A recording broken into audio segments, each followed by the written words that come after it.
আসসালামু আলাইকুম। বাংলাদেশ বেতার সিলেট সংবাদ পড়ছি শিমুল আক্তার। প্রবাসী ভোটার নিবন্ধন অ্যাপ আগামী 18 নভেম্বর সন্ধ্যায় উদ্বোধন করা হবে। আজ নির্বাচন কমিশনার ব্রিগেডিয়ার জেনারেল অবসরপ্রাপ্ত আবুল ফজল মোহাম্মদ সানাউল্লাহ কথা বলেন। রাজধানীর আগারগাঁওয়ে নির্বাচন কমিশন ভবনের সেমিনার কক্ষে ত্রয়োদশ জাতীয় সংসদ নির্বাচন উপলক্ষে নিবন্ধিত রাজনৈতিক দলের সঙ্গে ইসির মতবিনিময় সভায় তিনি একথা বলেন। ইসি আবুল ফজল মোহাম্মদ সানাউল্লাহ বলেন, 18 নভেম্বর সন্ধ্যায় প্রবাসী বাংলাদেশিদের ভোটার নিবন্ধন অ্যাপ উদ্বোধন করব। এবারই আমরা প্রবাসীদের ভোটের অধিকার নিশ্চিত করতে চাইছি। তিনি রাজনৈতিক দলগুলোকে প্রবাসী ভোটারদের নিবন্ধন করার জন্য প্রচার চালানোর অনুরোধ জানিয়ে বলেন, রাজনৈতিক দলগুলো প্রচার করলে আমাদের এই উদ্যোগ সফল হবে। এদিকে আজ বিকেল 3টায় প্রবাসী ভোটার নিবন্ধন বিষয়ে একটি অনলাইন সভা করে ইসি।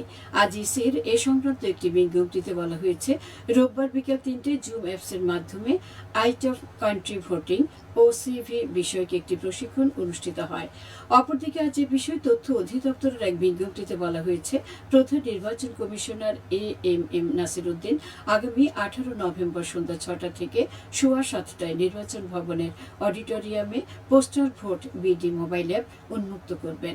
এর আগে গত 9 নভেম্বর ইসি সচিবালয় সিনিয়র সচিব আক্তার আহমেদ সাংবাদিকদের বলেন, আগামী 18 নভেম্বর প্রবাসী ভোটার নিবন্ধন অ্যাপ উদ্বোধন করা হবে। প্রবাসী বাংলাদেশিদের ভোটাধিকার নিশ্চিত করতে তৈরি করা অ্যাপটির নাম পোস্টাল ভোট বিডি। আদিগন্ত মাঠে জুড়ে এখন হলদে সবুজে একাকার, নয়নাভিরান অপরূপ প্রকৃতি।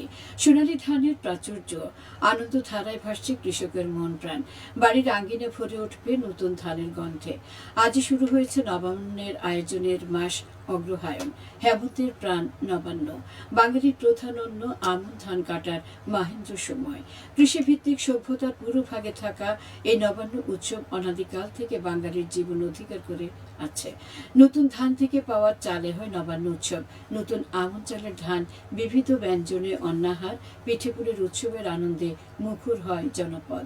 সারা দেশের মতো সিলেটে হেমন্তের প্রথম দিনে নবান্ন উৎসবের আয়োজন করা হবে।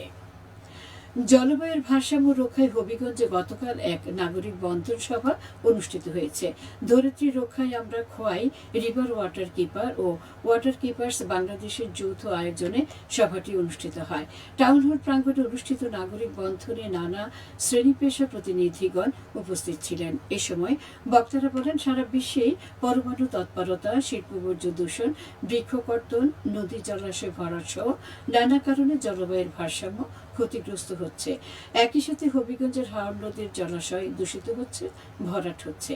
তাই জলবায়ু পরিবর্তন ও জলাশয় দূষণের বিরুদ্ধে পরিবেশবাদী সংগঠন ও নাগরিকদের সোচ্চার হতে হবে।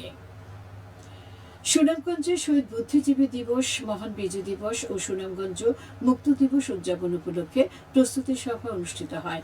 6 ডিসেম্বর সুনামগঞ্জ মুক্ত দিবস, 14 ডিসেম্বর শহীদ বুদ্ধিজীবী দিবস ও 16 ডিসেম্বর মহান বিজয় দিবস 2025 যথাযোগ্য মর্যাদার সাথে উদযাপন উপলক্ষে সুনামগঞ্জ জেলা প্রশাসনের আয়োজনে প্রস্তুতিমূলক সভা অনুষ্ঠিত হয়েছে। আজ দুপুরে সুনামগঞ্জের জেলা প্রশাসকের সম্মেলন কক্ষে অনুষ্ঠিত সভায় সভাপতিত্ব করেন সুনামগঞ্জের জেলা প্রশাসক ও জেলা ম্যাজিস্ট্রেট ডক্টর মোহাম্মদ ইলিয়াস মিয়া। সভায় 3টি দিবস যথাযোগ্য মর্যাদার সাথে উদযাপনের জন্য নানা কর্মসূচি গ্রহণ করা হয়েছে। নৃতাত্ত্বিক জনগোষ্ঠীর নারী শিক্ষার্থীদের মধ্যে বিনামূল্যে বাইসাইকেল বিতরণ করা হয়েছে মৌলভীবাজারের শ্রীমঙ্গল উপজেলায়। আজ সকালে পরিষদ সভাকক্ষে আনুষ্ঠানিকভাবে উপজেলার 8টি মাধ্যমিক বিদ্যালয়ের নৃতাত্ত্বিক জনগোষ্ঠীর 32 জন নারী শিক্ষার্থীর প্রত্যেককে একটি করে বাইসাইকেল প্রদান করা হয়। এতে প্রশাসন ও সমাজসেবা অধিদপ্তরের ঊর্ধ্বতন কর্মকর্তা, শিক্ষার্থী, শিক্ষক, অভিভাবক, জনপ্রতিনিধি সহ বিভিন্ন পেশার লোকজন উপস্থিত ছিলেন। উপজেলা প্রশাসন ও সমাজসেবা অধিদপ্তর যৌথভাবে এই উদ্যোগ নেয়। এবারে শুনুন কৃষি সংবাদ। আধুনিক পদ্ধতিতে আমন ধান কর্তন, মাড়াই, প্রক্রিয়াজাত, সংরক্ষণ ও বিপণন বিষয়ে দিনব্যাপী কৃষক প্রশিক্ষণ কর্মশালা অনুষ্ঠিত হয়েছে মৌলভীবাজারে। আজ সকালে জেলা কৃষি সম্প্রসারণ অধিদপ্তরের কৃষক প্রশিক্ষণ কেন্দ্রে অনুষ্ঠিত কর্মশালায় প্রধান অতিথি হিসেবে উপস্থিত থেকে এর উদ্বোধন করেন জেলা কৃষি সম্প্রসারণ অধিদপ্তর খামারপাড়ের উপপরিচালক কৃষিবিদ মোহাম্মদ জালাল উদ্দিন। কর্মশালায় এই সমস্ত বিষয়ের উপর কৃষকদেরকে হাতে কলমে প্রশিক্ষণ দেওয়া হয়। এতে 180 জন কৃষক কৃষাণী অংশ নেন। কৃষি সম্প্রসারণ অধিদপ্তর এর আয়োজন করে। সবশেষে আবহাওয়া। রাত 1টা পর্যন্ত পূর্বাভাসে বলা হয়েছে সিলেট পার্শ্ববর্তী এলাকায় আজ কোনো সতর্কবাণী এবং কোনো সংকেত দেখাতে হবে না। আজ সিলেটে সূর্যোদয় হচ্ছে 6টা 10 এবং সূর্য অস্ত যাবে 5টা 4। সংবাদ শেষ হলে আমাদের পরবর্তী স্থানীয় সংবাদ প্রচারিত হবে সন্ধে 7টায়।